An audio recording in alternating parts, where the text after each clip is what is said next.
Sana hindi ko na siya makita. Kasi naging kaibigan naman kami. Pero ang nega niya, nakakairata yung mga ganong tao na nega. Wala na lang akong imik-imik. Kasi parang nalungkot ako. O, iwasan ko. Sensitive pa naman ako sa mga ganyan.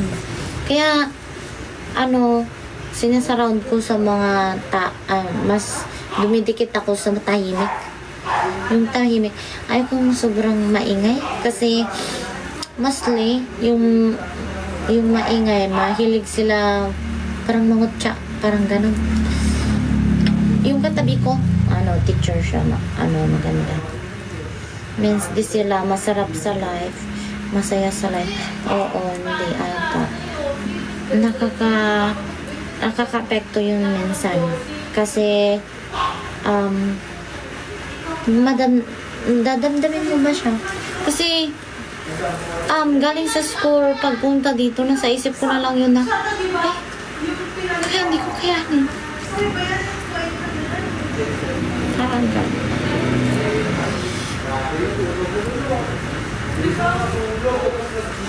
Pero iniisip ko na lang, makakayanin ko. Iinis ako sa mga ganun. Kasi sensitive ako. Alam mo yun, nakakawala ng inspirasyon. Pero, iniisip ko na lang, bakit hindi mo lang kayanin? Yun na lang iniisip. Alam mo, lalo na pag lalo na yung tinatawag nilang vlogger ko, ganun. Parang nangi-insulto na din sila. Kanina, tawag nito? Wala.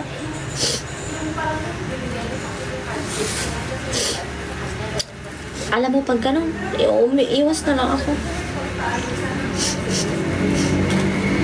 Mahirap minsan, maging malakas sa mga ganung mga bagay. Kasi, soft ba ako? Soft-hearted. Kaya pag may natanggap akong negative, ganun. Lalo na pag alam mo yung mga teacher na nagpapagalit ng estudyante. Ganun. Minsan, nakaka-hurt din. Pero, so far naman ngayon, wala naman akong teacher na gano'n. Mababait naman siya. Gawin mo motivation yan. Oo. Pero minsan, hindi mo kasi mapigilan. Umiyak ba, no? Ang ganda-ganda ng araw mo. Tapos parang, ay, salamat Lord, makakabalik ka na sa pag-aaral.